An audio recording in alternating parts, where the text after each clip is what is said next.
French touch.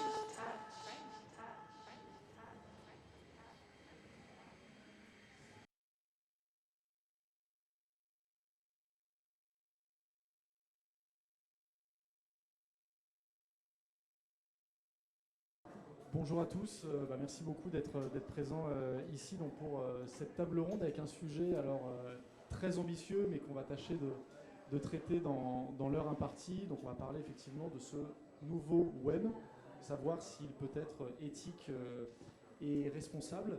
Alors juste avant de présenter mes invités et vous remercier d'être là, peut-être vous expliquer pourquoi aujourd'hui on parle de cette question du nouveau web. Parce qu'effectivement, il y a plusieurs webs. Donc aujourd'hui, on parle davantage du Web 3.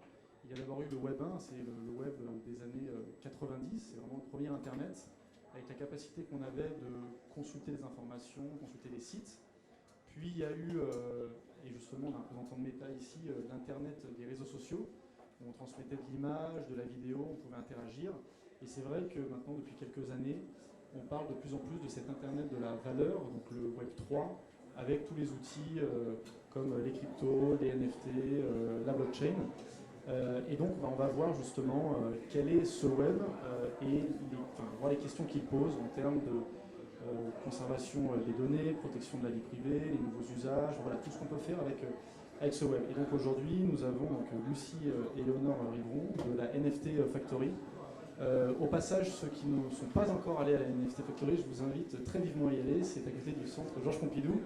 Et c'est un lieu où vous découvrirez un peu ce que sont les NFT. Vous pourrez même peut-être vous former sur la question.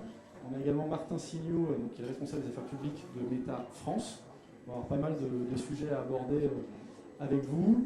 Et enfin, donc, je ne veux pas écorcher votre nom, mais donc Louis Cacciutolo, donc président directeur général de Vroom, qui est une société qui développe de l'événementiel dans le métavers.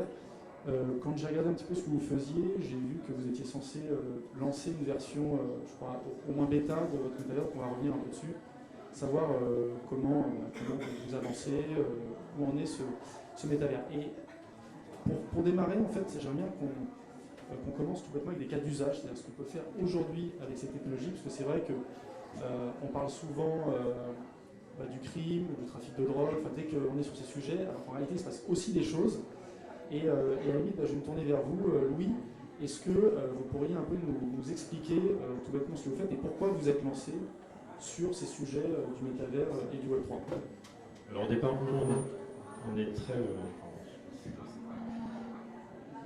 on est particulièrement focalisé sur tout ce qui touche au spectacle.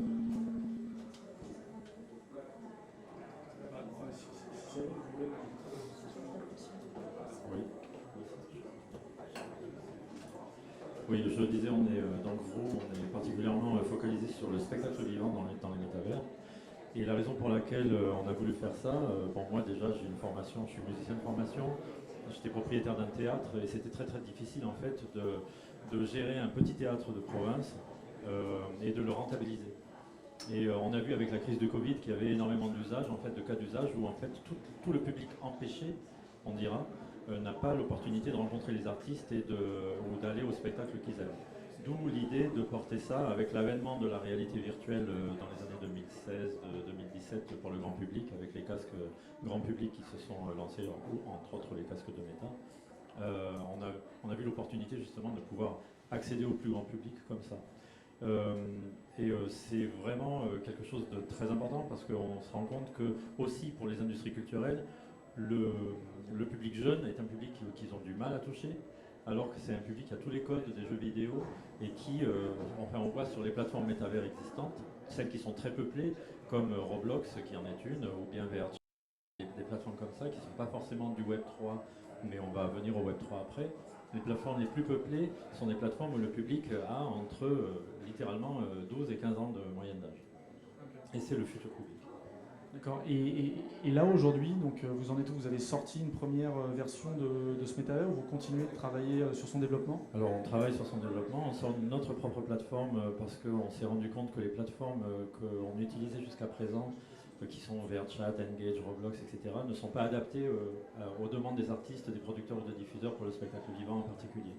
Donc on a voulu créer notre propre plateforme qui en plus aura la possibilité de permettre à n'importe qui, un peu comme un YouTube ou un Twitch du métavers, de créer en quelques clics son propre univers avec une librairie d'assets qu'on pourra mettre à disposition des personnes qui s'en servent et rencontrer directement leurs fans, leur public et monétiser directement avec une billetterie et des transactions de biens virtuels sur place. D'accord. Et alors, finalement, peut-être que Meta, même avec en plus son changement de nom, est l'entreprise qui a le plus popularisé ces dernières années le terme de métavers. Est-ce que, Martin, sans revenir sur tout ce qui s'est passé, vous pouvez juste nous expliquer un peu pourquoi un géant comme Meta a décidé en 2021, alors même si ça n'a pas été décidé en quelques semaines, mais justement de basculer sur cet univers? Alors en effet, l'histoire elle était déjà longue, parce que l'acquisition d'Oculus et ensuite tout le développement d'Oculus, qui étaient des casques de réalité virtuelle, et tout l'écosystème adjacent, ça date depuis presque 10 ans maintenant. Donc cette vision de se dire qu'il y avait la possibilité d'offrir des expériences plus riches, plus immersives, grâce à l'Internet, c'est une vision qui était déjà en germe dans l'entreprise. Et pourquoi en 2021 c'est arrivé? Parce que la maturité technologique, la qualité de ces technologies, leur accessibilité coût, leur accessibilité en termes d'usage, faisait qu'on pensait qu'il y avait vraiment ce nouveau chapitre de l'Internet qui s'ouvre. Et je pense qu'un petit élément de définition quand même, parce que quand on a parlé de métavers ces derniers mois, on a quand même deux écosystèmes et deux grandes catégories de technologies. On a d'une part les technologies immersives, réalité virtuelle, réalité mixte, réalité augmentée demain, et puis l'écosystème de la blockchain, des NFT, qu'on qualifie peut-être un peu plus de Web3. Et la vision qui a été celle de Meta, c'est de se dire que le web qu'on connaissait jusqu'à présent, le web 2, était finalement encore assez pauvre dans l'interaction qu'on pouvait avoir avec le contenu. C'est en fait essentiellement du contenu 2D, c'est-à-dire que même quand vous regardez un contenu en 3D sur votre écran, en fait c'est une illusion de la 3D, mais ce n'est pas un contenu vraiment spatialisé. Or, ce que l'Internet immersif offre, c'est justement cette spatialisation et un contenu plus immersif. Et je pense qu'il est très intéressant de voir aussi là-dedans, c'est que c'est pas du tout quelque chose qui est soit une vision de grande entreprise du numérique ou l'apanage de laboratoires d'innovation de grands groupes, c'est qu'il y a vraiment des usages de ces technologies immersives qui sont ici et maintenant. Et vu qu'on parle de cas d'usage très concrets, je voudrais juste en citer vraiment quelques-uns. J'aime pas faire des inventaires à l'après-vert, mais ça me semble important. Dans le domaine de l'éducation et de la formation professionnelle, vous avez par exemple le Conservatoire national des arts et métiers qui, pendant le Covid, ont créé des jumeaux numériques de laboratoires de chimie pour faciliter l'apprentissage et la manipulation de chimie, de substances plus ou moins dangereuses, etc. Autre exemple dans la formation professionnelle, vous avez Alstom aujourd'hui qui chaque année forme 75 000 personnes en réalité virtuelle, soit avec des formations de métier, soit des formations plus transverses au risque, à la sensibilisation au handicap, etc. Autre domaine par exemple qui prend beaucoup d'ampleur aussi, c'est celui de la santé par exemple. Dans le domaine de la santé, vous avez l'équipe de l'INRIA par exemple, juste pendant le Covid, ils ont eu l'idée de se dire on va utiliser les technologies immersives pour faciliter la rééducation des personnes qui sortaient du coma, et ils ont lancé du coup une grande étude clinique là-dessus. Vous avez une autre chaire très intéressante de BOPA, bloc opératoire augmenté, qui utilise ces technologies immersives pour faciliter le travail des médecins. Tout ça, c'est des exemples français. Dans le milieu associatif aussi, et je terminerai peut-être par là, vous avez par exemple la Fondation des apprentis d'Auteuil qui utilise les technologies immersives dans leur programme de réinsertion professionnelle. C'est un programme qui s'appelle Potentiel, à destination d'un public féminin, pour justement sensibiliser et faire découvrir les métiers.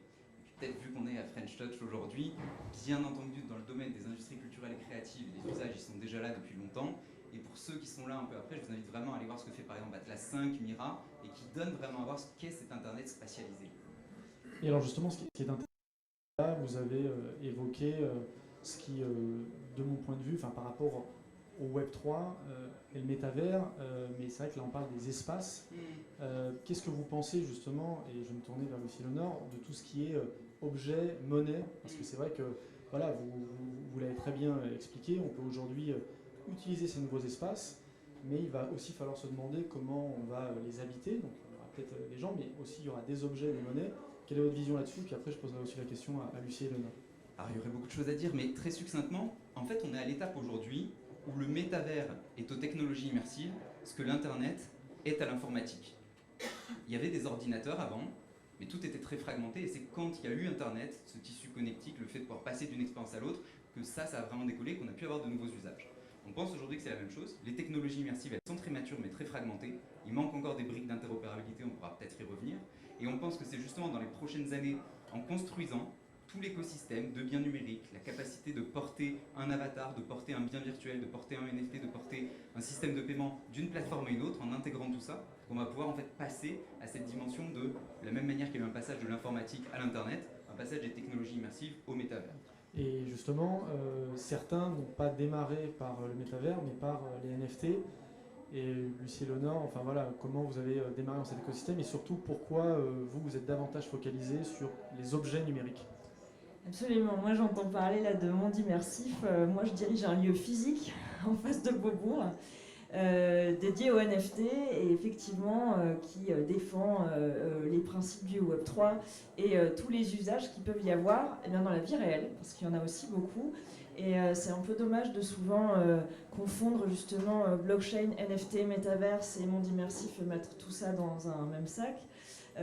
Parce que c'est pas exactement la même chose. Les NFT, c'est la pierre angulaire du Web3, on va dire, qui, comme Raphaël l'a rappelé, ce nouvel Internet de la propriété.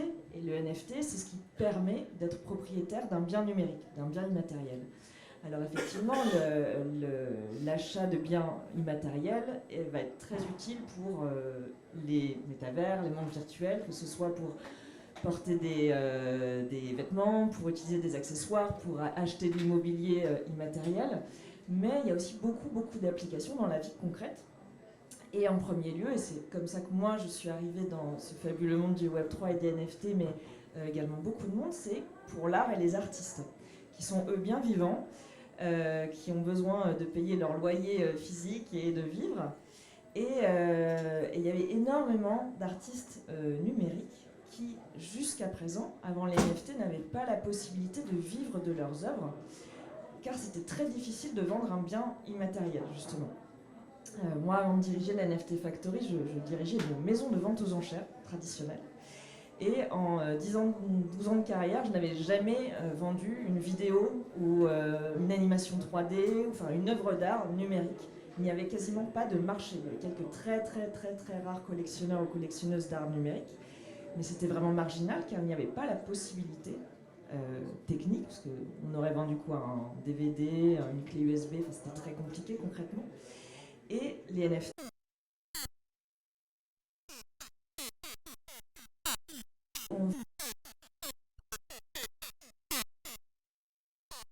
ont permis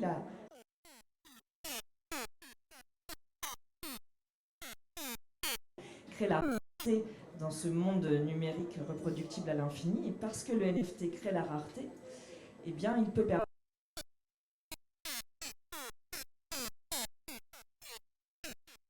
artistes numériques en premier lieu et pour beaucoup de cas d'usage dans la vie réelle. Et souvent, quand je parle de ces sujets, les gens me disent, surtout ceux qui le découvrent, me disent mais en réalité c'est le capitalisme 3.0, c'est-à-dire qu'aujourd'hui on n'invente pas grand-chose, mais on permet simplement de patrimonialiser encore plus de choses, notamment dans le numérique. Qu'est-ce que vous pensez de moi cette vision que je trouve quand même intéressante par rapport aux enjeux que posent justement les NFT et tout ce qui est Web3? Oui, c'est vrai, on fait aussi souvent la réflexion, on me parle d'anarcho-capitalisme, parce qu'effectivement le Web3 c'est vraiment fondé sur l'idéologie des cypherpunks qui prônait vraiment la décentralisation absolue, la désintermédiation absolue, c'est-à-dire se passer complètement d'États. C'est comme ça qu'a été créé le Bitcoin, pour se passer des États, des banques, etc. Donc se passer de tous les intermédiaires. Après, on peut aussi se dire que le fait d'avoir la pleine propriété, y compris d'un bien immatériel, ça peut aussi redonner du pouvoir, que ce soit à l'utilisateur, à l'internaute, mais aussi aux artistes, aux créateurs et créatrices de contenu. Et c'est là qu'on n'est pas forcément d'accord avec Meta, par exemple. C'est que dans le Web 2, quand on publie des choses ou quand on consomme du contenu, eh bien, tout se fait par l'intermédiaire d'échanges de données. C'est-à-dire quand on consomme du contenu, c'est souvent gratuit, et vous connaissez l'adage, quand c'est gratuit, c'est nous le produisent, parce qu'en échange, on donne des données personnelles. Tout l'intérêt du Web3, c'est qu'à aucun moment on ne donne son identité. C'est-à-dire qu'on interagit avec Internet, non pas en se créant un compte, en donnant son prénom, son nom, mais bien en se créant un wallet, un portefeuille numérique, qui est à la fois une... mais qui à la J'ai fois... juste une question. Ouais. Qui a un wallet ici, juste par curiosité? Ah oui, d'accord. Oui, j'avais l'impression que c'était... Non, mais que c'est personne ne extrêmement fronçait les Ouais. sourcils, donc tout le monde a l'air assez... au fait de... Oui, on n'a pas reparlé de ce qu'était un NFT, Non, non, mais je veux dire, Ouais. non, mais c'est intéressant, il y a presque la moitié, donc vous n'êtes pas représentatif comme de la population française. Absolument, c'est plus pointu. Donc le wallet, c'est vraiment ce qui vous permet d'interagir avec l'Internet du Web3. Donc c'est à la fois votre porte-monnaie, votre carte bancaire, c'est à la fois votre coffre-fort dans lequel vous avez vos actifs numériques, vos NFT ou vos crypto-monnaies, mais c'est à la fois votre carte d'identité numérique. Parce que le Web3 permet d'avoir une identité numérique quasiment déliée, déconnectée de votre identité physique. Et c'est par là que ça ouvre une ère, pour moi, éthique et responsable. C'est parce qu'on devient propriétaire, responsable des données qu'on communique et surtout de celles qu'on ne communique pas. Et justement, avant d'aller un peu plus loin sur ce point qui est effectivement fondamental quand on parle de ce web éthique et responsable, quand même, nous, c'est ce qu'on suit tous les jours chez The Big Well.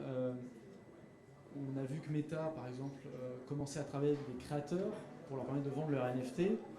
Bon, est-ce que ça n'offre pas aussi une visibilité très importante à beaucoup de créateurs un peu partout sur la planète qui vont pouvoir exposer leurs œuvres et potentiellement toucher un public plus large? Je sais pas, Martin, Louis, ce que vous pensez de ce type de... Non, nous, l'objectif sur cette intégration des NFT à la plateforme Instagram, dans un premier temps, et puis dans Facebook ensuite, c'était de permettre justement à ces créateurs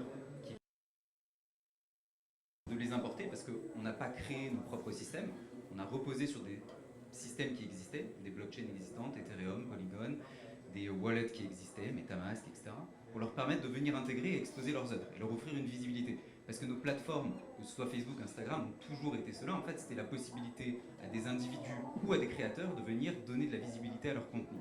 Donc ça, c'est un premier point. Du coup, intégrer les choses qui existaient et dont on ressentait une demande de la part de nos utilisateurs pour leur offrir cette possibilité. Après, sur la question de l'anonymat et de cette question du wallet totalement décorrélé de l'identité, je pense que ce qui va se passer dans les années à venir, complexe que la dimension peut-être un peu anarcho-capitaliste ou totalement libertarienne, parce que si vous prenez par exemple ce que font les autorités, la question du wallet et de l'identité. L'identité numérique, c'est très important, et ce que font les gouvernements, ils sont en train de créer des wallets d'identité numérique si vous voulez accéder à vos services publics. Et là, votre identité, il faut bien qu'elle soit là. Autre exemple, si vous achetez sur une plateforme de crypto, dans une plateforme type Coinbase ou autre, il y a des procédures Know Your Customer parce qu'il y a des obligations légales pour lutter contre des acteurs malveillants, pour lutter contre le blanchiment d'argent, etc. Et là, il y a une connexion avec votre identité réelle. Donc je pense qu'il y a une vision assez absolutiste qui existe dans certains cercles. Après, une fois que les choses deviennent très grand public, il y a souvent un recalibrage quand même, souvent parce qu'il y a des obligations légales et une volonté du régulateur aussi, je pense qu'on l'a vu en Europe, d'avoir un peu un cadre réglementaire qui vient encadrer ça. Et alors Louis, j'ai pas fait exprès de vous mettre au milieu, mais vous vous situez de quel côté Entre les deux, mon cœur balance. En fait, je suis assez d'accord avec ta vision, Martin, aussi bien que je comprends tous les enjeux d'anonymat parfois qui sont là, et puis de protection des données qui sont absolument cruciales pour cette nouvelle économie. Et justement, c'est une énorme opportunité pour les artistes. Nous, en tant que plateforme aussi, l'anonymat total, c'est quelque chose qui n'est pas possible, en fait, qui n'est pas envisageable si on veut avoir un minimum de contrôle sur ce qui se passe sur la plateforme. Et ça, c'est quelque chose de très important parce qu'on ne peut pas juste laisser porte ouverte à n'importe quelle dérive, parce qu'il y a forcément, dès qu'il y a un anonymat, il y a des dérives. Donc c'est quelque chose qui, je pense, doit être réglementé, doit être régulé de manière à justement pouvoir quand même donner aux détenteurs de NFT, par exemple, ou aux utilisateurs de la blockchain et de crypto-monnaies d'être protégés, de protéger leurs œuvres, de protéger leur capital, entre guillemets, leur patrimoine. Mais en même temps, on ne peut pas être complètement fermer les yeux sur tout et ne pas se demander qui est derrière toutes les transactions, qui est derrière la propriété. Monsieur Léonard, je ne sais pas si... Non, on parle rarement d'anonymat, on parle plutôt de pseudonymat. Parce qu'une identité numérique, qu'elle soit complètement décorrélée de notre identité physique ou pas complètement, elle existe quand même. Et donc, Il y a par exemple des très grands collectionneurs dont on ne sait pas qui ils sont dans la vie réelle, un peu comme Banksy, un street artiste, on ne sait pas qui c'est. Pour autant, s'ils se mettent à faire des choses mal dans l'univers numérique, ils vont être condamnés par la communauté. Pour l'instant, il y a une véritable autorégulation. Alors, je ne suis pas du tout en train de dire qu'il ne faut pas de régulation du monde réel, pas du tout. Mais aujourd'hui, il y a une vraie autorégulation de la communauté Web3. On ne peut pas faire n'importe quoi, y compris avec son identité numérique. Donc c'est pour ça qu'on parle plutôt de pseudonymat, parce qu'on arrive, comme la blockchain est transparente, on peut tout retracer. Et c'est ça qui est fabuleux. C'est transparence et liberté en même temps, et responsabilité. Mais ça, effectivement, pour aller dans votre sens, et je me retourne vers vous, donc plutôt du côté des plateformes, c'est, et je pense notamment aux jeunes générations qui sont très sensibles à ces questions. Alors, pas forcément tous, parce qu'on voit qu'aussi certains jeunes ont tendance à publier tout et n'importe quoi sur les réseaux sociaux, mais justement, on sait que ces questions vont être de plus en plus importantes. Comment vous les adressez en interne, et justement, comment vous imaginez ce web plus éthique et responsable? Alors, c'est une vaste question, là, très franchement. On a encore un peu de temps. On imagine, évidemment, justement, pour reparler de régulation, et je suis d'accord, oui, il y a anonymat et pseudonymat, c'est deux notions un petit peu différentes, effectivement. Malgré tout, nous, en fait, on a vraiment une responsabilité, justement, éthique, de ce qui se passe sur notre plateforme. Je pense que pour Meta, c'est à la limite encore plus acute, je dirais, que pour nous, parce que vous êtes sous le feu des projecteurs sans arrêt. Mais donc voilà. Mais on a des outils qui nous permettent, et d'ailleurs Vroom en particulier fait partie d'une association qui s'appelle XRSI, qui est justement pour l'association californienne qui émet des règles, c'est un think tank qui permet justement de réfléchir à toutes ces potentielles dérives, que ce soit d'agression, de racisme, de tout ce qu'on veut, enfin à tous les niveaux, ou d'intégrité physique, enfin avatar virtuel, etc. On fait partie de ces think tanks, on réfléchit beaucoup, il y a d'autres associations comme celle le Conseil national de la XR en France, etc., qui réfléchissent énormément au sujet et qui nous permettent, nous, en tant que plateforme, d'intégrer des outils de modération, en fait. Après, il n'y a pas que les outils de modération qu'il faut utiliser, mais il y a aussi les outils d'analyse des données. Parce que même si nous, on ne va pas partager les données, parce que c'est absolument pas dans notre ADN de partager les données qu'on récolte forcément, puisqu'on est une plateforme. D'abord, on en a besoin, nous, pour aussi améliorer nos services. Et ce n'est pas des données qu'on va vendre. Mais par contre, on va pouvoir quand même avoir une traçabilité des données pour pouvoir justement essayer de modérer un petit peu ce qui se passe et avoir une visibilité sur ce qui se passe. En effet, c'est une très vaste question. Et là, on a parlé pseudonymat, anonymat, on a parlé sécurité. Je vais essayer d'être très synthétique, c'est difficile. Moi, je rejoins la vision anonymat et pas pareil que pseudonymat. Et en fait, ce qu'il faut voir, c'est avoir une vision un peu dynamique de la chose. Si je prends un exemple très concret en repartant de ce qu'il y a sur nos plateformes aujourd'hui, sur Instagram, il y a la possibilité de pseudonymat. Vous n'êtes pas obligé d'être sous votre identité réelle. Sur Facebook, vous l'êtes. Et en fait, l'idée, c'est de se dire que demain, dans les nouveaux usages de ce web, on va avoir la même chose. Il y a certains cas, si vous participez à une réunion professionnelle dans un monde immersif, si vous allez accéder à un service public, il faut qu'on ait votre identité. Et que là, il n'y ait ni anonymat ni pseudonymat. Par contre, si vous souhaitez aller assister à un concert, si vous souhaitez faire un événement avec vos amis, etc., là, bien évidemment qu'il faut pouvoir préserver ce pseudonymat aussi. Donc il y a vraiment cette question d'avoir une gestion dynamique, et je pense que c'est ce vers quoi on se dirige avec des wallets en fait, qui ne sont pas monolithiques, mais qui vous permettent d'avoir des degrés de sécurité très hauts quand vous devez accéder à vos services financiers, à vos services publics, des degrés de sécurité un peu plus faibles, voire beaucoup moins quand vous devez accéder à des services plus de divertissement ou autre. Et là où je rejoins tout à fait ce que disait Louis, c'est qu'on entre du coup, par exemple, avec les expériences immersives, dans de nouveaux enjeux. Il y a des enjeux qui sont similaires au web qu'on a connu jusqu'à présent. Vu que c'est des mondes immersifs avec des avatars, etc., il y a des enjeux un peu nouveaux. Et l'enjeu, justement, pour nous en tout cas, c'est ce qu'on prône, c'est de travailler en collaboration avec l'ensemble de l'écosystème, des think tanks. XRSI est exemplaire en la matière et un de ceux des think tanks qui s'est le plus emparé de ces sujets de sécurité dans les mondes immersifs, mais de travailler aussi avec le monde académique, avec les acteurs et les pouvoirs publics, de travailler avec les associations aussi qui représentent les différents groupes d'utilisateurs, pour être sûr de mettre en place en fait les meilleurs outils pour garantir une expérience de sécurité. Et si je prends un seul exemple, vous avez par exemple sur un des services qui fait partie de notre vision métavers Horizon World, dès le début, on a pu mettre en place un système qui s'appelle la zone de sécurité. À tout moment de votre expérience, en un seul clic, vous avez accès à cette zone de sécurité, ce qui fait que s'il y a une interaction qui vous déplaît, des propos dérangeants, un geste obscène ou quoi, ben en un seul clic, vous entrez dans cette zone de sécurité, ce qui vous place vraiment en sécurité dans l'expérience immersive.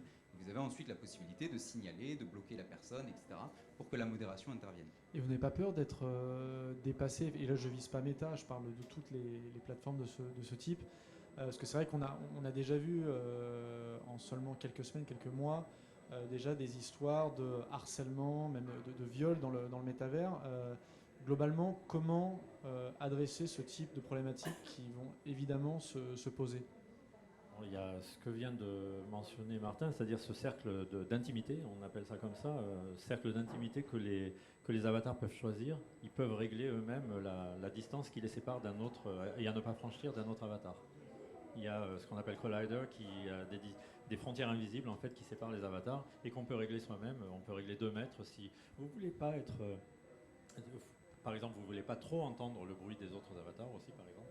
Ou bien parce que vous pouvez aussi régler le volume. Enfin, il y a plein d'outils qui vous permettent de tout maîtriser en fait, dans cet univers, ce qui n'est pas possible dans la vraie vie d'ailleurs.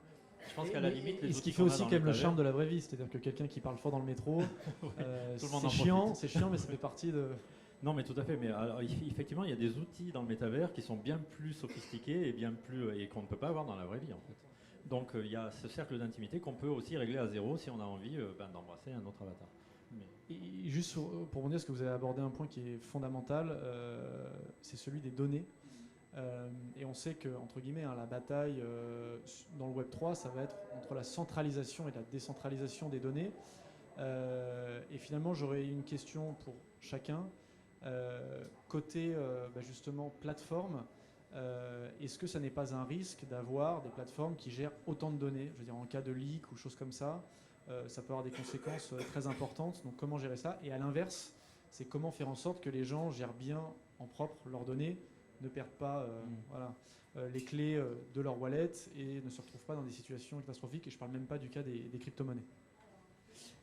Une des idées, nous, qu'on a avancées et qui, mine de rien, n'est pas spécifique au métavers, qu'on applique aussi à nos plateformes existantes, c'est aujourd'hui de faire en fait mieux avec moins de données. C'est aussi pour ça qu'on a tant investi dans la recherche fondamentale en intelligence artificielle. C'est parce qu'aujourd'hui, on arrive à avoir des modèles d'intelligence artificielle qui arrivent à avoir des mêmes résultats, voire des résultats meilleurs avec moins de données. Donc déjà, ça permet d'avoir à gérer moins de données.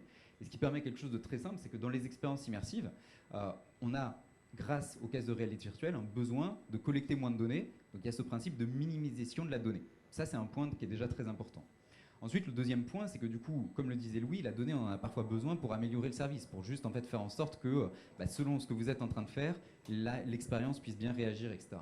L'idée, nous, qui a été une approche de privacy by design, c'est de faire en sorte que les données qui sont traitées sur votre casque, par exemple les données par rapport à votre environnement pour spatialiser, elles restent sur votre casque, elles sont traitées sur votre casque et elles ne sont pas basculées avec nos serveurs ou les applications de tierces que vous pouvez utiliser dans le métavers. Donc il y a cet aspect de privacy by design qui est très important aussi. Et puis enfin, il y a tout un volet d'investissement aussi colossal dans le chiffrement de bout en bout des données, y compris si vous voulez par exemple là stocker certaines de vos données, quelles applications vous avez téléchargées, etc. Tout ça, vous pouvez faire un backup dans le cloud, mais tout est chiffré de bout en bout. Vous avez aussi un gros volet d'investissement sur ce qu'on appelle, alors désolé pour l'anglicisme, mais Privacy Enhancing Technology. Donc là, ce sont des technologies qui permettent en fait de traiter de la donnée, mais tout en respectant scrupuleusement la confidentialité. Par exemple, un cas, c'est la differential privacy, l'idée d'ajouter du bruit dans les jeux de données pour éviter qu'on puisse ensuite identifier les personnes ou accéder à ces données. Et donc tous ces volets en fait nous permettent d'aborder ça de manière encore plus responsable et encore plus éthique. Alors c'est une amélioration permanente parce qu'en fait à chaque fois qu'il y a des progrès qui sont faits en recherche fondamentale, en IA ou dans d'autres technologies, ça nous permet de les déployer ensuite sur nos outils. Et c'est bien pour ça qu'on investit autant dans la recherche fondamentale également et pas uniquement dans la recherche appliquée à nos produits. Et juste avant de vous laisser la parole, Louis, sur les 10 milliards que vous avez investis dans le métavers, l'enveloppe à ce niveau-là, on la compte dedans ou ça fait partie de... Alors, c'est compliqué. À titre personnel, je n'ai pas la répartition exacte. Ce que je mentionnais sur, par exemple, les modèles d'apprentissage en IA, ça, c'est en général assez différent. Parce que l'IA, en fait, elle est perméable à tous les services, et en fait, tous les services numériques aujourd'hui. Je vous mets au défi de trouver une seule start-up ou un seul service numérique qui n'a pas recours à de l'IA.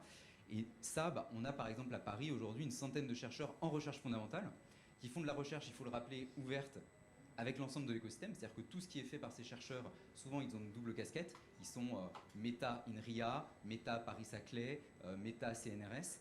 Tout ce qu'ils font est open sourcé, le code, leurs résultats, les jeux de données, pour permettre de faire progresser la recherche. Donc ça, c'est un peu à part.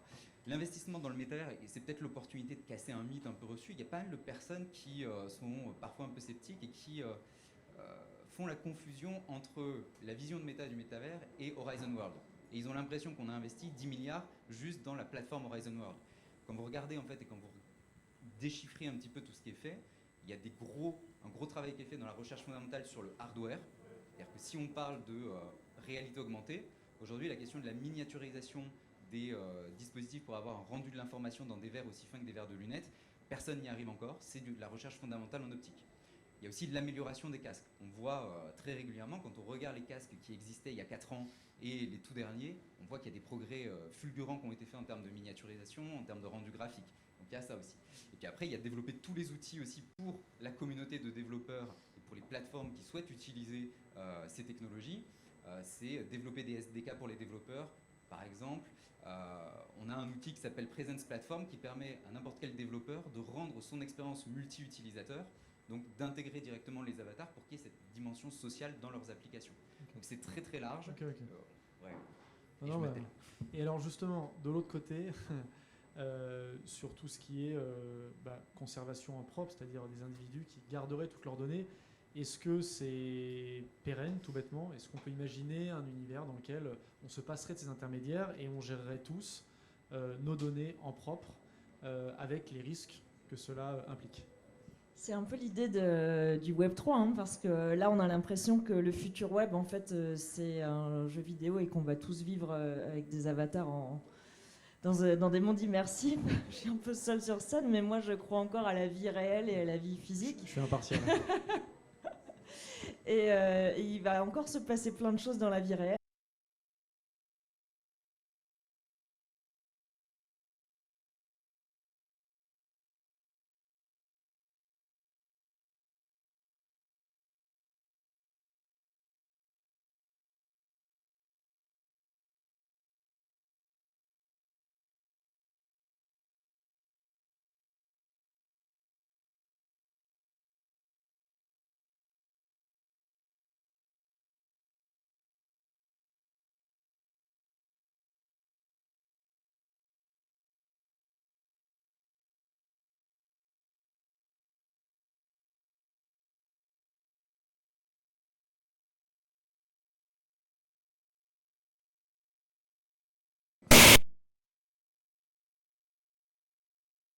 Avec les consommateurs et les consommatrices. Et je trouve au contraire que ça peut permettre une pérennité. Par exemple, quand on écoute de la musique aujourd'hui, comment on consomme de la musique, toutes et tous, on va sur Deezer ou Spotify et c'est du streaming.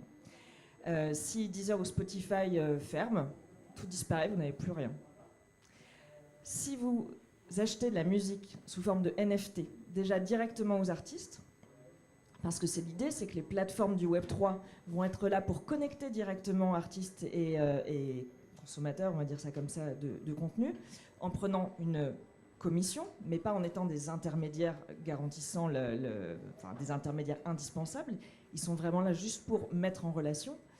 Eh bien, si vous achetez une musique en NFT, il vous appartient. Il est sur votre fameux wallet. Et par définition, si on s'assure de la persistance du fichier sur le serveur, il est là pour toujours en fait. Un peu comme quand vous achetiez un DVD. Vous l'achetez, il vous appartient. Voilà. Et ça, c'est quelque chose de fondamental que permettent les NFT, c'est la propriété. Deux choses. La propriété donc, qui garantit une pérennité, indépendamment de l'institution, de la structure de l'entreprise qui vous l'aura vendu. Et ça permet surtout aux créateurs et à la créatrice de contenu de percevoir directement un revenu. Je pense qu'il y a un décalage en fait entre nos deux mondes, pas parce qu'on est fondamentalement différents, mais parce qu'il y a une approche des NFT qui concerne plus la propriété, alors que nous on parle plus de l'expérience. Et il faut aussi ne pas confondre en fait métavers et enfin ne pas opposer métavers au monde physique. Parce que en fait, moi, ma plus grande motivation pour justement créer un métavers, une plateforme métavers, c'est parce que je viens du monde du spectacle vivant et que je pense qu'il y a trop de limitations à ce monde-là. On n'est pas là pour remplacer le monde physique. On est là pour l'augmenter, pour l'étendre en fait. Donc je voulais juste noter ça. Non, je rebondis sur ce que tu dis, Louis, qui est très très important. C'est peut-être une autre idée à casser. Quand on parle métavers, on a l'impression que c'est un monde virtuel décorrélé de la réalité et qu'on oublie le réel et que l'idée c'est de remplacer le réel. Pas du tout, hein. Rien n'est plus faux. Et c'est aussi pour ça que Meta investit par exemple tant dans la réalité augmentée. Je vous invite vraiment à regarder un peu les démos les plus récentes qui sont faites, pas uniquement par notre entreprise, hein, par d'autres entreprises aussi, parce qu'il y a des centaines de startups, d'autres grands groupes, des groupes français qui font des choses formidables. Regardez un peu ce qui se fait en réalité mixte, en réalité augmentée. C'est bien de ça qu'on parle. Quand on parle de métavers comme chapitre de l'Internet, un Internet spatialisé, oui, il y a de la réalité virtuelle qui permet de repousser les limites parfois. Je ne sais pas si certains d'entre vous ont vu le bal de Paris de Biancali. C'est un exemple formidable de cas où le spectacle vivant est enrichi par la dimension virtuelle, parce qu'on peut, dans le monde virtuel, d'un coup, exploser les barrières oniriques, dépasser les lois de la gravité, etc., pour recréer quelque chose. Mais derrière, la réalité mixte, la réalité augmentée vont jouer un rôle. Et quand vous avez, je citais par exemple la chaire BOPA, bloc opératoire augmenté, le docteur, il ne va pas vous opérer dans le métavers, il va vous opérer dans la vie réelle, mais les technologies de réalité augmentée, elles viennent servir son acte médical. Vous n'avez pas besoin de NFT et de blockchain dans les mondes immersifs et les mondes virtuels. Ah, exactement. Enfin, les deux Donc, sont des écosystèmes différents. Quand on parle de Web3, effectivement, nous, on parle de Web3 comme utilisant la blockchain et tout ce qu'elle permet, ce qui est différent, pas opposé bien sûr, des mondes immersifs où quelque part, même si vous n'avez rien à vendre dans le métavers, il n'y a même pas besoin d'avoir des NFT. C'est pas corrélé à la blockchain, c'est pas du Web3. C'est un nouveau web, mais c'est pas du Web3. On peut avoir, les deux ne sont pas du tout incompatibles. C'est pas ce que j'ai dit non plus, mais c'est pour bien définir les choses. Oui, quand on parle de Web3, on parle pas de monde immersif. Le web immersif, c'est le web immersif avec la réalité augmentée, la réalité mixte, etc. Ce qui n'est pas le Web3 qui est tout ce qui est Internet de la propriété. Mais je pense par exemple, un point qui importe, tout ce que tu dis là est extrêmement vrai, et c'est une question d'hybridation après. C'est-à-dire que comme on a vu par exemple, après l'Internet qui était basé sur l'ordinateur, ça n'a pas remplacé l'Internet qui est basé sur l'ordinateur. Vous avez eu une hybridation entre les deux. De la même manière, quand vous avez de l'intelligence artificielle qui est arrivée, elle n'a pas effacé toutes les technologies qui étaient avant, il y a eu une hybridation. Donc cette hybridation, elle est possible, et par rapport à ce qui était dit sur cette question centralisation-décentralisation, je pense qu'un point essentiel, c'est la question de l'interopérabilité après, et de savoir quel standard on va pouvoir avoir pour être sûr qu'il y ait ce transfert d'une plateforme à une autre, et de se dire, bah, là, aujourd'hui, je consomme ma musique sur une plateforme X, si cette plateforme disparaît, mais qu'il y a cette interopérabilité, ce même standard qui est partagé, bah, je pourrais en fait demain basculer sur la plateforme Y en un claquement de doigts, et ça ne m'empêche pas d'avoir l'utilisation des plateformes qui sont quand même un moyen de se réunir. Mais Martin, justement, est-ce que les plateformes vont jouer le jeu de cette interopérabilité? Parce qu'on sait aussi que le but est de garder le plus possible, alors j'aime pas forcément le terme, mais captifs les utilisateurs, parce que vous les avez dans un environnement où ils se sentent bien, hein, mais je veux dire, de fait, ça n'est pas simple. Par exemple, moi, pareil, j'ai aussi un compte Instagram. Aujourd'hui, je ne peux pas partir avec mes données, mes photos, mais est-ce que c'est... Elles ne t'appartiennent plus. Voilà. Non, mais est-ce que c'est non, mais justement, aujourd'hui, la techno potentiellement le permet. Est-ce que c'est envisageable dans les années qui viennent? Non, si. Alors, les données sur Instagram, elles vous appartiennent et vous avez le contrôle dessus. Hein, si vous souhaitez les effacer, etc. Le RGPD, d'ailleurs, a fait un travail exemplaire en la matière. C'est vrai. Non, le point, c'est que l'interopérabilité, elle est très dure à faire a posteriori. Il faut l'anticiper, en fait. Si aujourd'hui, vous demandez à des plateformes type Instagram d'être interopérables avec Twitter, c'est pas possible parce que les protocoles, les standards qui ont été utilisés n'étaient pas les mêmes. Et puis même les formats après. Sur Twitter, vous savez qu'il y a la limite de 180 caractères. 280. 280, pardon. Par contre, sur Instagram, c'est plus. Donc, vous voyez bien qu'on ne peut pas d'un coup porter. Nous, la vision qu'on porte sur ces nouveaux espaces immersifs, c'est l'idée de pouvoir suffisamment en amont mettre les acteurs intéressés autour de la table pour créer ces standards, des standards ouverts pour faciliter cette interopérabilité. Et c'est pour ça qu'en juin, on a Standards Forum qui a été initié notamment par Epic Games et Chronos Group. Je crois que Vroom en fait partie aussi. Et l'idée de ce forum, au départ, il y avait 20 entreprises et 10 organismes de standardisation, donc les plus grands, hein, W3C, Chronos Group, qui eux font les standards et ont cette expérience du web et militent pour cette interopérabilité depuis le début. Au début, il y avait 20 entreprises et organismes de standardisation. Aujourd'hui, il y en a 1700 quand même qui ont rejoint l'initiative. Et tout l'objectif, c'est bien de se mettre autour de la table, d'identifier là où il y a des briques d'interopérabilité qui sont nécessaires, sur la donnée volumétrique, sur les actifs numériques, etc. Et de travailler ensemble pour faire en sorte qu'on puisse développer ces standards qui ensuite puissent être adoptés par le plus grand nombre. Moi, je regarde avec beaucoup d'attention des acteurs, en fait, soit du Web3, des NFT, soit du métavers, qui ont déjà un pied dans l'interopérabilité, comme par exemple les créateurs d'Avatar et Ready Player Me, qui eux sont un exemple type de comment cette interopérabilité risque d'arriver, c'est-à-dire elle risque de ne pas arriver par le haut, mais par le bas, en fait, par les assets et par le contenu. Parce que Ready Player Me sont des créateurs, c'est une société qui crée des avatars, et ces avatars peuvent être utilisés à travers n'importe quel type de plateforme, avec n'importe quel type de moteur de jeu, que les plateformes soient blockchain ou pas. Et ça, je pense que c'est vraiment ce genre d'acteurs qu'il faut regarder avec attention, parce que c'est eux qui vont faciliter cette intégration. Je pousserai un peu plus loin, parce que l'interopérabilité entre plateformes centralisées, oui, on peut se poser la question, mais ce qui est intéressant avec le Web3, c'est que tout est sur la blockchain. Et je vais citer l'exemple de Iketnook, qui était une plateforme de vente d'œuvres d'art sur la blockchain Tezos. Une des toutes premières plateformes. Tezos, c'est une blockchain plus confidentielle, très envahie au bon sens du terme par de nombreux artistes, parce qu'elle était à l'époque plus écologique. D'origine française, absolument. Et donc la toute première plateforme s'appelait Iketnook. Elle était un peu ésotérique, avec une UX très compliquée. Bon, en tout cas, il y a beaucoup d'artistes qui ont créé des NFT sur Iketnook. Et puis le créateur d'Iketnook, je sais pas, il a fait un burn-out, il a dit je ferme tout, et la plateforme a disparu.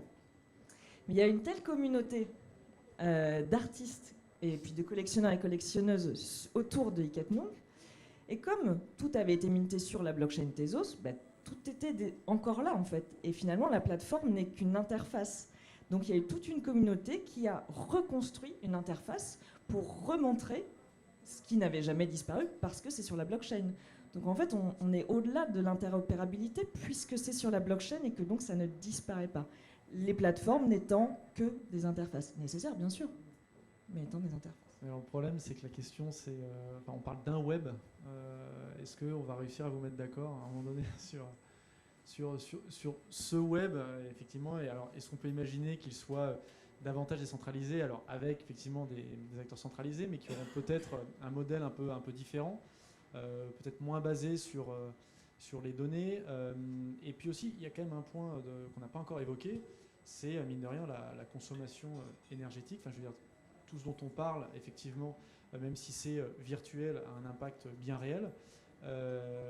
Comment adresser aussi les enjeux autour de l'énergie, du climat. Il n'y a aucune raison que le nouveau web échappe, comme toutes les autres industries, à ces questions-là. Je pense que c'est un chantier, un très très gros chantier, tout ce qui touche justement à contrôler les dépenses énergétiques. En ce qui nous concerne, on essaie d'optimiser déjà la taille et le poids de nos contenus pour qu'ils soient moins gourmands quand les utilisateurs les streament, en fait, parce que c'est ça qui, plus ça pèse lourd et plus ça dépense de l'énergie. Pour vous donner un exemple, le dernier concert de 45 minutes qu'on a fait avec Jean-Michel Jarre, qui s'appelle Oxymore, le mois dernier, qui était présenté au Palais Brongniart, et qui était aussi présenté dans notre métavers, c'était l'expérience entière pesait 28 mégas. 28 mégas, c'est un petit PPT, grosso modo. Et c'est une expérience ultra riche dans une ville immense, avec plein de quartiers, qu'on peut visiter, des tonnes d'interactions, etc., et qui dure 45 minutes. Donc on essaye à notre niveau d'être un peu vertueux à ce niveau-là, au niveau de comment on design en fait toutes les expériences. Aussi évidemment en travaillant avec des serveurs qui sont plus verts que d'autres, entre guillemets, et puis de toute façon je pense que tout le monde comprend la tendance. Le public, comme je le disais au début de ce panel, le public qui nous concerne, c'est un public extrêmement jeune. Et ce sont des gens qui sont particulièrement à l'affût de toute dérive et de toute exagération sur ces sujets-là, et qui n'arrêtent pas de nous flaguer en nous disant est-ce que vous êtes vertueux, de toute façon vous êtes pourris, vous êtes des plateformes numériques, etc. Donc on fait vraiment très attention à ça. On essaye aussi d'apporter des solutions, mais je pense que c'est quelque chose qu'on ne peut pas résoudre seul. Il y a énormément d'acteurs qui doivent entrer en jeu pour pouvoir chacun doit apporter sa pierre à l'édifice. Lucie Léonore, sur effectivement ce qu'on entend très régulièrement dans l'écosystème, sur l'écosystème crypto, ça consomme beaucoup d'énergie. Qu'est-ce que vous en pensez? Et puis surtout, est-ce que finalement ça n'est pas une dépense énergétique qui vient compenser la disparition d'autres choses. Enfin, c'est-à-dire que l'un remplaçant l'autre, finalement, on consomme peut-être pas tant d'énergie que ça en plus. Ouais, c'est peut-être le sujet qui va nous remettre d'accord d'ailleurs. Déjà, juste pour faire un petit point sur la consommation d'énergie des blockchains, qui sont souvent décriées, aujourd'hui ça devient très marginal. Il n'y a globalement plus que Bitcoin qui fonctionne avec un protocole très très consommateur d'énergie. Toutes les autres blockchains, y compris Ethereum, qui était la plus grosse blockchain de support de NFT, aujourd'hui, depuis le mois de septembre, est passé sur un autre protocole beaucoup moins consommateur d'énergie, qui fait qu'aujourd'hui, une transaction Ethereum, c'est l'équivalent d'un envoi de pièces jointes, d'un envoi de mail sans pièces jointes, donc c'est vraiment marginal. Bon, une fois qu'on a dit ça, c'est juste pour dire, voilà, on n'est plus que les gros pollueurs. Alors, le numérique, dans sa globalité, ça représente 4% des émissions de gaz à effet de serre. Donc on va dire, waouh, c'est beaucoup, en plus c'est en train d'augmenter. Donc oui, c'est beaucoup. Je suis persuadée que c'est les 4% qui vont permettre de réduire les 96 autres pourcents. Et même si on passe à 5, 6, 7%, je pense que ça va permettre de réduire tout le reste, et c'est là qu'on va se retrouver. Parce que par exemple... Enfin. Par exemple, la consommation, la pollution liée à un spectacle vivant, c'est tous les gens qui viennent en voiture, essentiellement. Voilà. La pollution du numérique, c'est le fait qu'on change de téléphone beaucoup trop souvent, par exemple. Et pourquoi c'est intéressant? Parce que le numérique, donc par exemple avec des expériences immersives, et ne serait-ce qu'avec la visio, qui nous permet quand même de réduire de nombreux déplacements, même si ça ne remplace pas le fait de se voir et de se rencontrer aujourd'hui de manière réelle, etc. Mais ça a permis quand même d'éviter de nombreux déplacements, notamment internationaux. Donc ça, c'est un tout petit exemple, mais que l'on vit tous au quotidien. Mais surtout, il y a quelque chose, et c'est là que les NFT qui permettent la propriété numérique ont un grand intérêt, c'est que les injonctions aujourd'hui à la sobriété ont peu de chances de fonctionner. Le cerveau humain n'est pas maquetté, j'aime bien parler de ça, le cerveau humain n'est pas maquetté pour la sobriété. Dans l'histoire de l'évolution, ce qui s'est développé en premier, c'est une partie du cerveau qui nous pousse à toujours avoir plus de nourriture, plus d'informations, plus de pouvoir, plus de sécurité, etc. C'est comme ça qu'aujourd'hui, notre espèce a survécu. C'est une petite partie du cerveau qui s'appelle le striatum et qui permet d'avoir des décharges de dopamine à chaque fois qu'on a plus. C'est aussi pour ça qu'on scrolle sur Instagram non-stop, même s'il est trop tard et que notre cerveau gauche sait qu'il est trop tard, mais on a de la dopamine parce qu'on a plus d'informations, toujours plus d'informations. Donc ça, on ne va pas réussir à lutter contre. Donc de nous dire de consommer moins, ça ne va pas fonctionner. En revanche, d'avoir cette possibilité de consommer de manière immatérielle, eh bien, ça nous permettra de déplacer ce besoin, ce qu'on appelle le besoin d'abondance. Et si on regarde d'un point de vue macro, parce que pour l'instant on est 8 milliards sur la Terre, il y a peut-être 1 milliard qui ont ce mode de consommation dit occidental où on consomme beaucoup. Mais si les 8 milliards se mettent à consommer de la même manière, on ne va pas tenir même 10, 20, 30 ans. Donc de se dire que d'un point de vue macro, global, on va pouvoir déplacer une grosse partie de ce besoin d'abondance vers des biens immatériels, des biens numériques, vers des expériences immatérielles numériques, ça consommera toujours moins que tout ce qui se fait de manière physique. Donc quelque part, le numérique, pour moi, c'est une des seules chances qu'on a de s'en sortir. Et 4, 5, 6%, ça permettra peut-être de réduire les émissions de gaz à effet de serre globales. Et juste peut-être avant que Martin en parle, mais pour rebondir sur cette question, je pense que vous avez effectivement abordé un super point, mais qui en même temps pose la question de l'accessibilité. C'est-à-dire qu'est-ce que tout le monde va pouvoir accéder à cet Internet. Je rebondis, mine de rien, avoir un casque. Voilà, aujourd'hui, ça a un coût, évidemment, qui aura tendance à diminuer, mais est-ce que même... Imaginons que tout le monde bascule dans ce nouvel Internet. Est-ce que tout le monde y aura accès tout bêtement?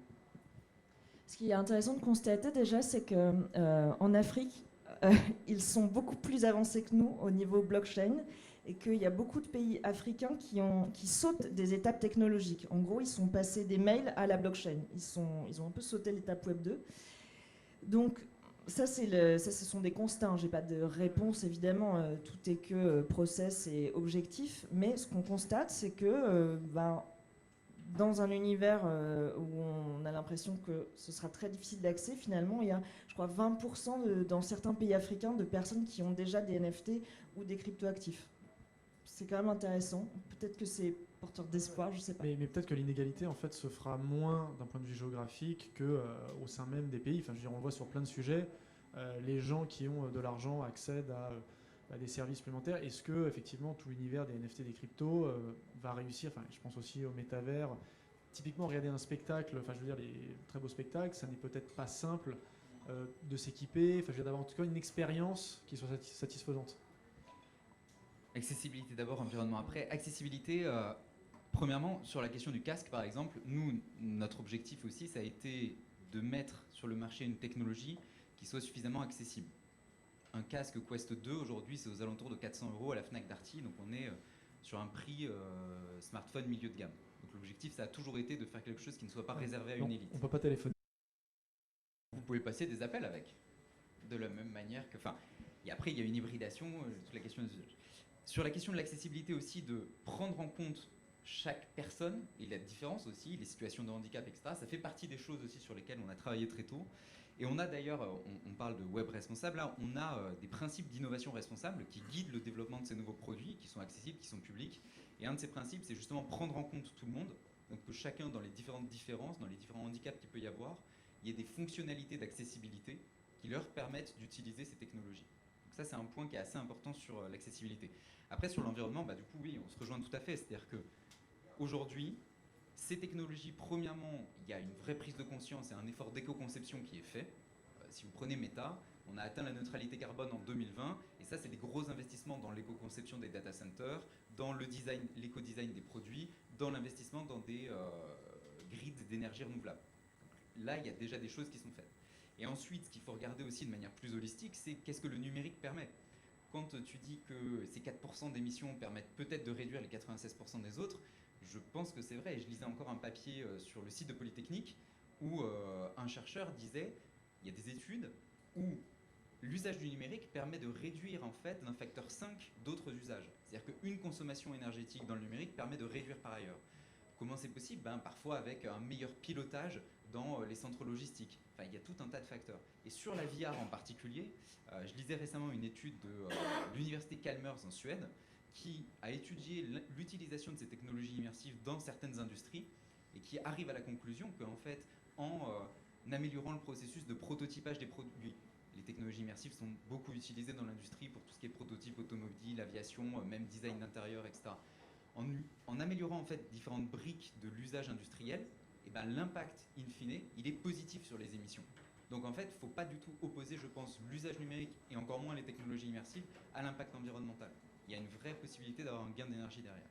Je voudrais rebondir sur ce que tu disais au niveau de la consommation d'énergie.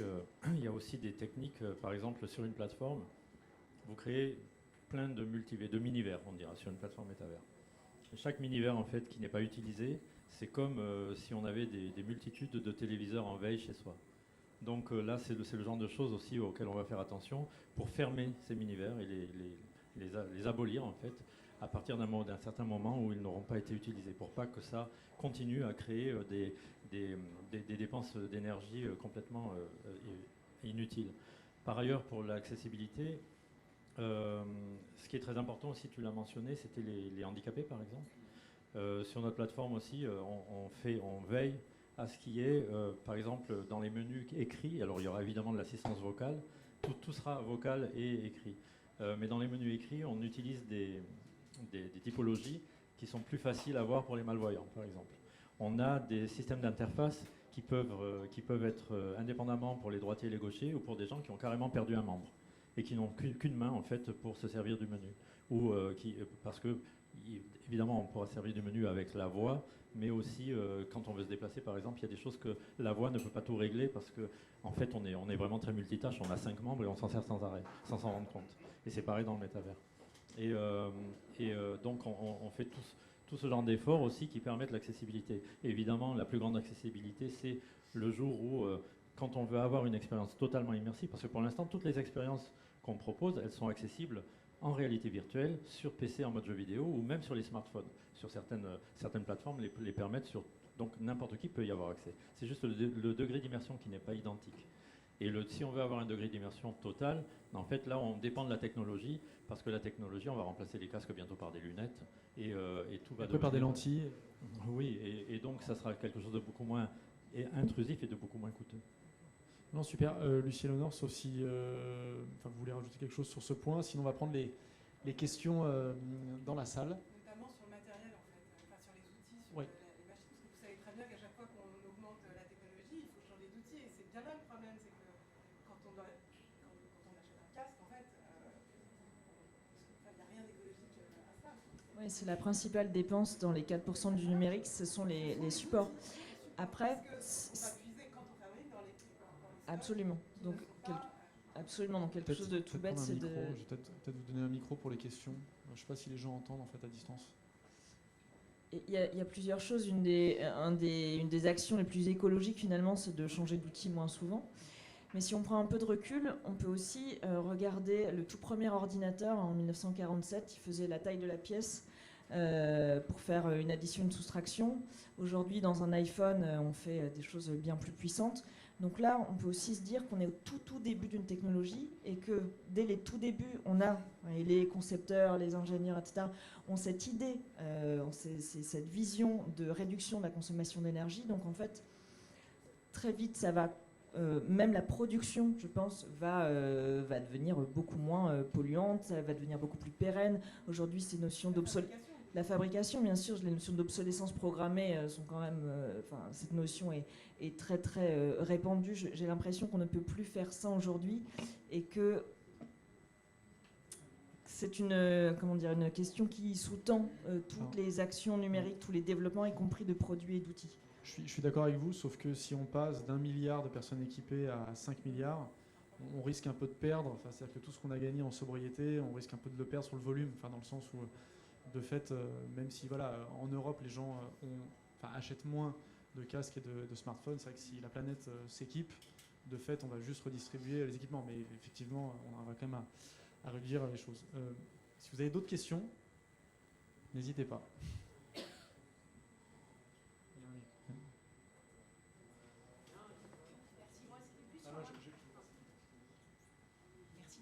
Merci beaucoup pour cette conférence. C'était plus sur l'interopérabilité. C'est plus des enjeux... est-ce que vous pourriez redéfinir juste les contours, tous les contours de l'interopérabilité, parce qu'on en parle depuis ce matin, et les enjeux éthiques, en fait, plus que les enjeux en fait, responsables associés à ça? Vous avez 4 heures. Vous avez 4 heures. Non, mais l'interopérabilité, le problème, c'est qu'elle est multidimensionnelle. Si vous regardez les travaux du Metaverse Standards Forum, il n'y a pas une interopérabilité sur laquelle les ingénieurs travaillent. Il y a des centaines de briques d'interopérabilité et des protocoles différents qui testent pour voir. Il y a par exemple l'interopérabilité de la donnée volumétrique. Quand on parle d'un Internet spatialisé, on n'est plus sur de la donnée en 2D, du coup on est sur de la donnée 3D, et il faut que vous ayez des protocoles qui puissent être utilisés à travers différents services. Quand on parle de l'interopérabilité des actifs numériques, on n'est pas sur la même interopérabilité que vous ayez un avatar qui soit d'une plateforme à une autre, des objets, des NFT aussi, parce que je pense que tu soulignais un bon point tout à l'heure sur l'immuabilité sur la blockchain, le fait que ça reste. Mais après, toute la question, moi j'avais parlé à des ingénieurs de Tezos, c'était fascinant. Aujourd'hui, on arrive péniblement parfois à porter un objet, un actif, que ce soit un NFT ou un autre, d'une blockchain à une autre, mais ça reste très rudimentaire, ça nécessite encore beaucoup de choses. Donc comment on passe d'une blockchain à une autre pour les différents actifs? Et donc cette interopérabilité, en fait, elle est multidimensionnelle, mais aujourd'hui, elle est guidée avant tout par la technique. C'est-à-dire que ce qui se passe dans le Metaverse Standards Forum, c'est que vous avez ces 1500 entreprises, certaines plus petites que d'autres, de secteurs différents. Vous avez des Ikea, vous avez des grandes entreprises numériques, vous avez des télécoms, vous avez des acteurs du spectacle vivant, vous avez la SACEM en France, etc., qui réfléchissent et disent nous, on a besoin d'interopérabilité sur ça. Et ensuite, les organismes de standardisation, W3C ou autres, disent nous, on a commencé, on a des proof of concept, on a des choses sur ça. Et si y a quorum, si y a un accord de principe, on va dire du coup c'est cet organisme de standardisation qui va travailler là-dessus. Donc c'est un petit peu, en fait, cette interopérabilité, elle est multidimensionnelle. Et après, on peut être plus ou moins intégré aussi. C'est-à-dire que vous pouvez avoir une interopérabilité pure et parfaite, totale, entre tout, et vous pouvez avoir une interopérabilité plus ou moins verticale sur certaines briques, pas sur d'autres, entre les différents hardware aussi. Nous, ce qu'on prône, c'est plutôt un modèle qui est l'équivalent de l'ordinateur où vous accédez à peu près au même contenu, quel que soit l'ordinateur que vous ayez, par rapport aux consoles, où une console, c'est en général, vous avez les jeux vidéo de la société qui font ça. Donc il y a aussi le hardware qui doit être interopérable. Enfin, c'est à tiroir. Ok, très clair. Merci beaucoup. Si un jour les chargeurs de téléphone pouvaient être interopérables aussi. Ça arrive, ça arrive. L'Europe a adopté une règle, comme quoi l'Europe sert à importer.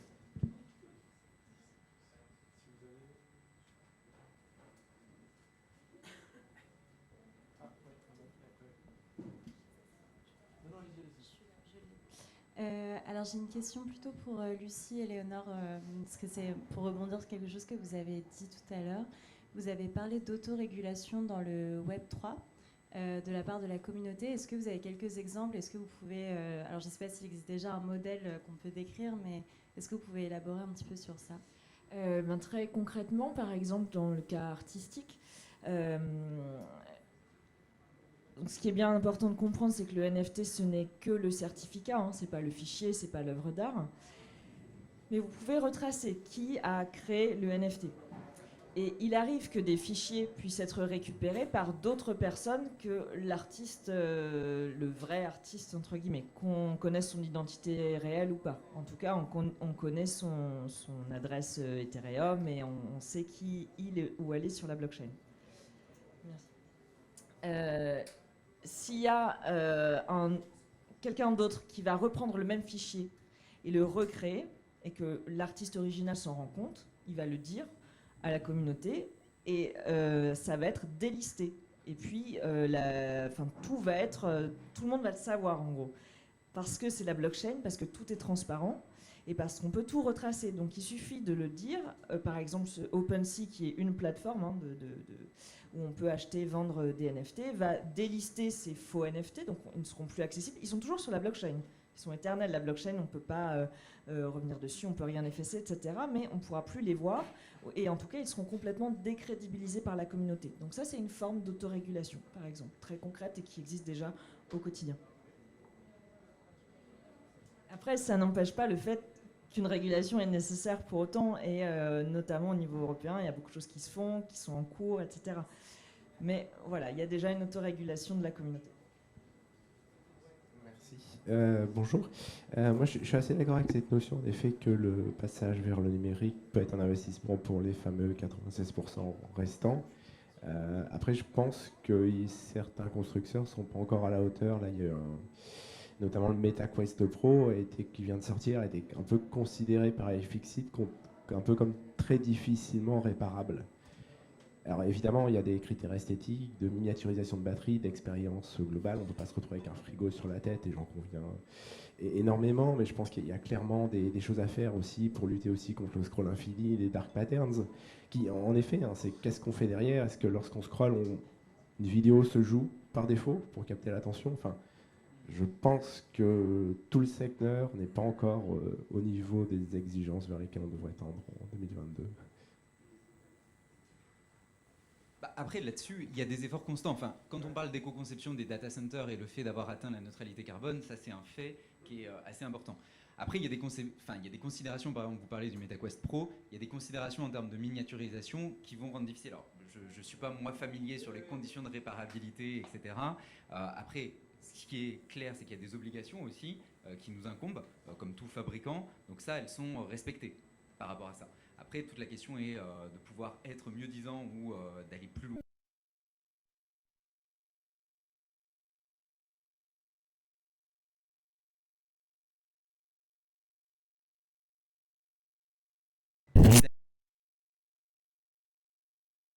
Matériel, on a été assez bon, autant sur le hardware, on commence aussi. Donc c'est aussi là-dessus qu'il y a des investissements qui sont faits pour pouvoir améliorer ça. Et quand on parle, pour revenir sur cette question de l'impact environnemental du numérique, ce qui manque beaucoup, je pense, aujourd'hui dans le débat, c'est d'avoir une vraie objectivité scientifique et une vraie étude qui permettent d'avoir cette approche holistique. C'est-à-dire que les études qui existent regardent uniquement ce qui se passe dans un data center, de dire, bon, bah, le data center, oui, il y a de plus en plus de data centers. Certes, par rapport à la quantité de données traitées, la consommation énergétique baisse, mais du coup, quantitativement, vu que l'ensemble de la société se transforme numériquement, il y a plus de data centers dans le monde, donc forcément plus de consommation. La question, c'est d'avoir cette approche holistique, de se dire, on quantifie ce que le numérique permet d'effacer par ailleurs en termes d'empreinte environnementale, etc. Et ça, c'est quelque chose qui manque aujourd'hui dans le débat et où il n'y a pas d'études véritablement scientifiques et holistiques qui prennent en compte les externalités positives du numérique. Et quelque part, c'est plus facile de prendre le numérique comme bouc émissaire plutôt que de parler de la centaine d'entreprises qui représentent 80% des émissions de gaz à effet de serre. On n'a peut-être pas le même poids de lobbying de manière. Oui, tout à fait. macro. C'est vrai que c'est pour ça que les 4 versus 96, j'en suis assez conscient. Et après aussi, il y a le rôle de la ville. Est-ce qu'on met des data centers, par exemple, sous certaines habitations pour réchauffer? Enfin, il y a plein de choses aussi qui commencent à venir, quoi. Ce qu'il y a aussi, c'est qu'on se repose beaucoup sur les acteurs du numérique, alors qu'il y a aussi des choses qui doivent venir de volontés politiques très affirmées de manière internationale. Et j'ai l'impression que nous, acteurs du numérique, on fait beaucoup de choses et on est très impliqués dans ces considérations-là et qu'on n'est pas forcément aidés toujours par des décisions qui devraient être plus, plus internationales, plus politiques, quoi. C'est aussi se renvoyer la balle parce que le consommateur va attendre d'avoir un casque Oculus responsable pour machin bidule. Et il y a un jeu de ping-pong inhérent qu'il faut assez débunker. C'est pour ça que je n'étais pas non plus trop frontal, quoi. Et qu'il faut, et en effet, c'est le shift des usages qui est super important. C'est pas en soi que ça, c'est X tonnes de CO2. Absolument, mais quand on voit qu'à la COP27, ils sont tous venus en jet privé pour au final ne rien décider, on se dit, ben nous, on change de protocole blockchain, on éteint le Wi-Fi la nuit, etc. Enfin, sans être volontairement polémique, mais il y a aussi une mise en perspective qui est importante à faire, plutôt que de juste se laisser faire et d'être les boucs émissaires de la pollution mondiale, quoi. C'est pour ça que les médias sont là. Merci Raphaël. Non, mais encore une autre question. J'avais juste une question par rapport à ce que vous disiez sur le fait de délister une NFT qui serait d'une œuvre qui serait recréée. Du coup, juste pour être sûr de bien comprendre, du coup, il n'y a pas d'action au niveau de la chaîne elle-même, c'est seulement au niveau des plateformes? C'est le principe de la blockchain, c'est que c'est comme un grand registre dans lequel toutes les transactions arrivent les unes derrière les autres et vous ne pouvez jamais revenir en arrière ni effacer quoi que ce soit de la blockchain. Donc en fait, ce qui est créé, un NFT créé sur la blockchain, ne peut pas disparaître, en fait. Il n'y a pas moyen de marquer au sein de la blockchain tel ou tel actif comme étant licencieux ou, Non. Et puis il n'y a pas d'État Oui. ou de structure centrale qui va le faire, surtout. Ok, d'accord, merci.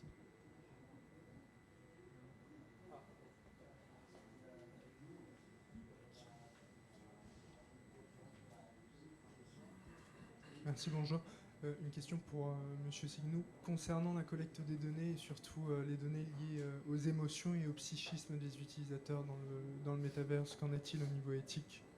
Alors c'est un point qui a été soulevé, il y a eu beaucoup de craintes parce que par exemple avec le nouveau Meta Quest Pro, il y a un système de suivi des yeux et de suivi de l'expression du visage qui permet deux choses assez importantes. Premièrement, par exemple, le suivi des yeux, ça permet d'augmenter la qualité graphique, donc la qualité de l'expérience selon où vous regardez. Et la deuxième chose, c'est que ça permet par exemple aux avatars d'avoir une expression plus réaliste, là où jusqu'à présent les avatars sont souvent assez cartoonisés. Le choix qui a été fait, et qui est un choix du coup qui a été fait en consultation avec pas mal d'experts externes et qui font partie de ces principes d'innovation responsable, c'est que toutes ces données en fait, elles restent sur le casque, elles sont supprimées dès qu'elles ont été traitées, elles sont traitées en temps réel, mais elles ne sont pas partagées ni avec nos serveurs, ni avec les applications de tierces qui peuvent utiliser ces protocoles. Donc l'idée c'est vraiment d'être sur la minimisation de la donnée, et ces données brutes qui sont captées sur où vous regardez, sur le casque, elles ne sont pas partagées avec nos serveurs, elles sont effacées en temps réel.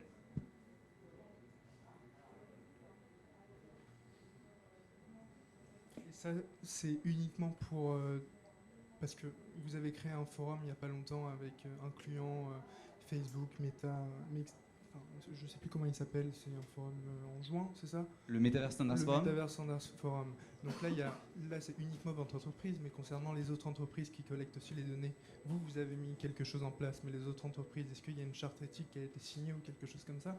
Alors, il faut poser la question aux autres entreprises. Je ne sais pas qui aujourd'hui développe ces technologies. Je sais qu'il y a un producteur européen, Varjo, qui fait aussi ce système de suivi de eye tracking. Alors c'est plutôt des casques à destination industrielle.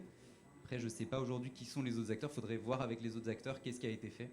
En fait, tout dépend plutôt des casques. En fait, c'est les casques qui reçoivent les données. Donc, à partir du moment où les producteurs de casques protègent les données ou les minimisent, comme tu viens de dire, Il y a très peu d'acteurs en fait du métavers ou des réalités étendues qui en fait sont à même de collecter les données en temps réel.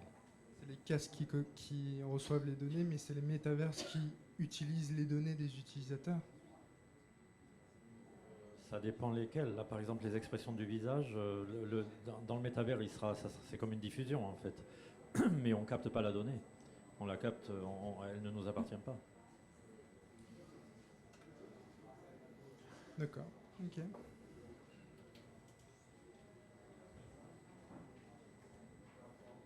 La dernière, oui. Ah, ça en fait 3. Je voulais juste justement prolonger cette question des données. Vous dites que vous diminuez le nombre des données captées. Donc je ne parle pas des données faciès, etc., mais les données personnelles. Mais je croyais que l'économie du web reposait sur les données. Du Web 2. Du Web 2. Alors question, sur le modèle Facebook, Instagram, il y a de la publicité. Parce que le service est gratuit et on se rémunère grâce à la publicité en vendant des audiences. C'est-à-dire que derrière, Carrefour va acheter de l'audience sur nos plateformes. Donc, du coup, on base ces audiences sur des catégories d'intérêt. Un major qui veut promouvoir son artiste, il va nous dire « moi je veux montrer cette publicité aux personnes qui aiment la musique ». Et du coup, nous, les personnes qui sont catégorisées comme aimant de la musique font ça. Dans le métavers, c'est pas du tout la même chose parce que le business model change aussi. C'est-à-dire qu'aujourd'hui, il n'y a pas de publicité sur nos services. Comment on se rémunère ? On se rémunère via la vente de casques, on se rémunère via l'intermédiation. C'est-à-dire que demain, quand il y aura des concerts, etc., qui seront faits, hébergés dans nos structures, on prendra un pourcentage. De la même manière qu'un artiste qui va se produire à l'Olympia, l'Olympia prend un pourcentage sur le ticket, etc.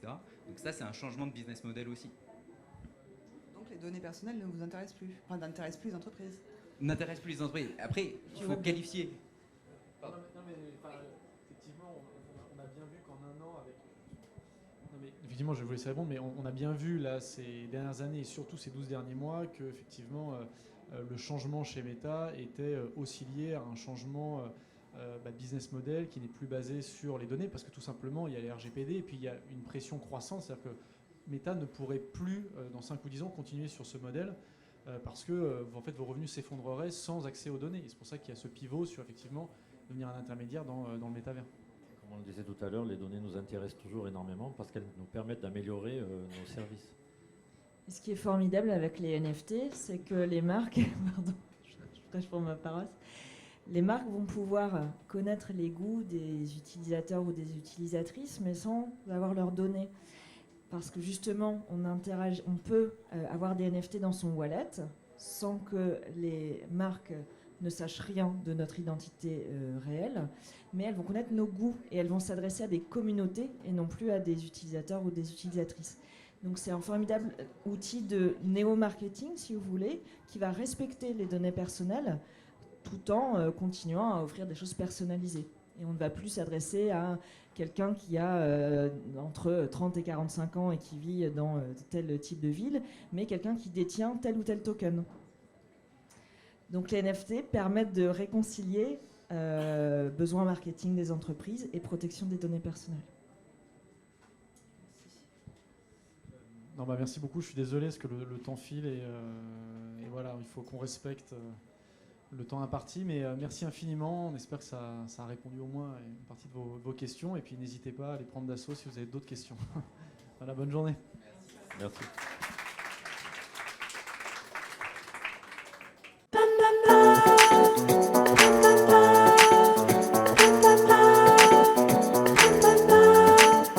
French touch.